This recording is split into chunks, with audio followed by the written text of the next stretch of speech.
Chapter 20. That night I did not sleep. I had obtained from my friend, before leaving him, a Greek translation of the sermon, prepared by him for his own use. There were certain passages which I had not quite understood when I had heard them in the original Aramaic.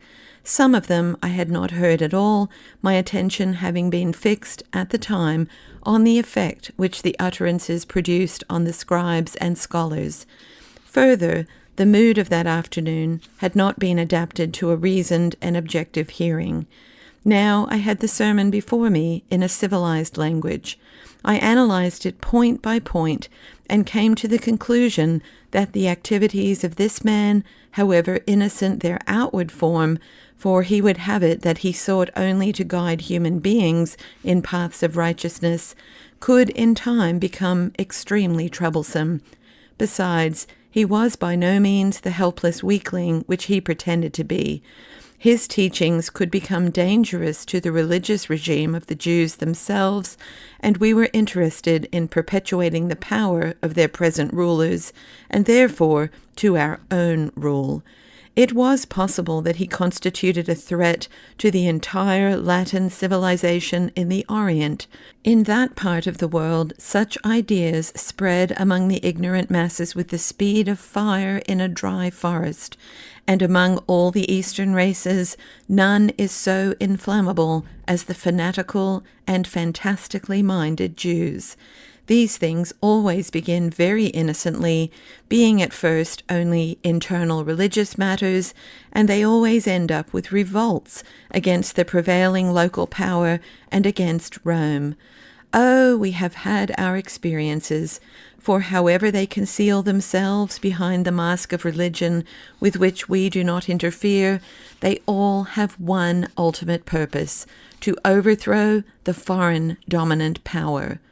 Those uprisings of the Jews were much too costly for us to regard them with indifference. We had to exercise care and remain perpetually on the watch. Once they adopt a cult, they cling to it to the death. Before Pilate and I came to the country, in the days of the first procurator, Coponius, a man rose in their midst. Judah the Galilean was his name. He began, as far as I can make out, just like this rabbi, with something purely religious. It had nothing to do with us.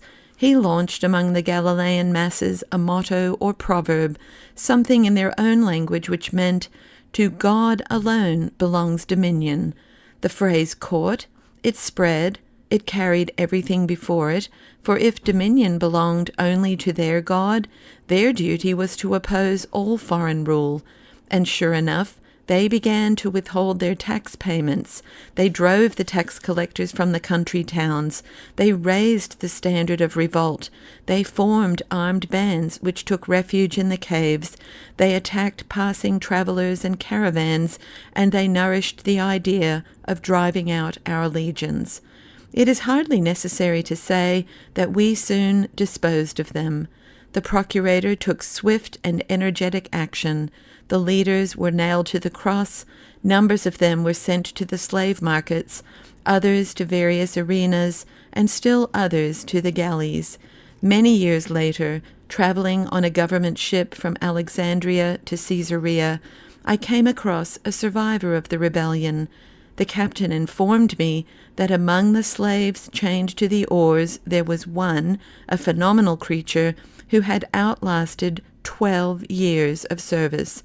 I was sufficiently interested to descend into the bowels of the ship, and there I saw a giant of a man swaying back and forth among the others fastened to the oar, in such wise that they could not move without dragging their heavy load backward and forward. His eyes, burned out, consisted of nothing more than 2 red holes oozing blood and pus. His body was covered with long tangles of grey hair, gummed together by filth. He thrust his mighty breast forward and dragged it back to the rhythm set by the hortator, and the moment he lagged behind the tempo, the lead-loaded whip descended on his body. An unbearable stench rose from the mass of human flesh. These slaves were a collection of the foulest murderers and rebels, and we let them putrefy in their own filth. They received just enough food to remain alive and fulfill their task of driving the ship forward. We were not so short of slaves as to be compelled to pay special attention to their condition. The truth is that we scarcely knew what to do with the huge numbers of war prisoners, rebels, and criminals provided by our colonies. The Caesar Tiberius is not noted for extravagance, and he does not spoil either the provinces or the Roman plebs with too many shows. It is not a question of men to be thrown to the animals. Those are plentiful enough, but the animals represent a considerable expense. Our largest outlet for men was in the galleys. Except for him, the hortator told me, I haven't met one who has lasted longer than 6 or 8 months. But that man, he pointed to the blind Maccabean, has been there for 12 years. We don't understand what power keeps him alive. Overcoming my revulsion, I approached the slave, and I heard him muttering something to himself in his incomprehensible language. That, said the hortator, is the war cry of their fellowship. He keeps on repeating it to himself. And what does it mean? I asked. It means, to God alone belongs dominion, he answered. Thus he sat, blind, half rotted away, steeped in his own filth, chained to the oar, still murmuring their battle cry, to God alone belongs dominion. He would be repeating it with his last breath. And that is the nature of the Jews. Once they get something into their heads, all the whips and scourges in the world will not drive it out. This rabbi, whose sermon I now hold in my hand, belonged to the type. He too proclaims the divinity as the sole ruler and admits of no other near it. There it was in the text, a man cannot serve 2 masters. He went further. He bade his followers give up the baneful habit of producing bread and raiment through laborious effort. Take no thought for your lives, saying, what shall we eat? What shall we drink? Or how shall we be clothed?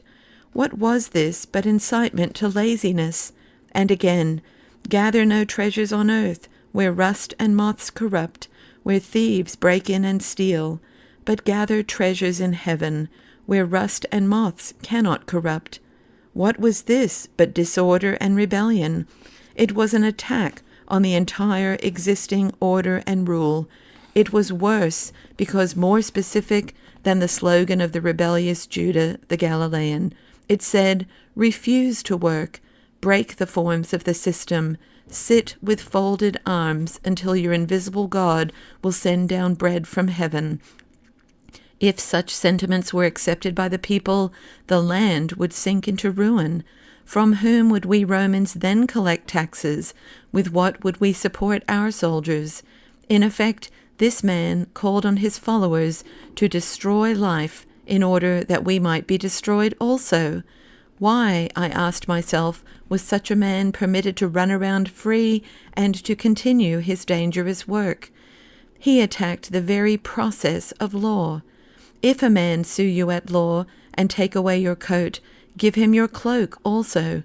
Direct encouragement to lawlessness, contempt for the courts, no oaths to be taken, because you cannot make one hair black or white. But this was the destruction of the fundamental forms of legal administration. He would wipe out all codes, forbid men to resist evildoers.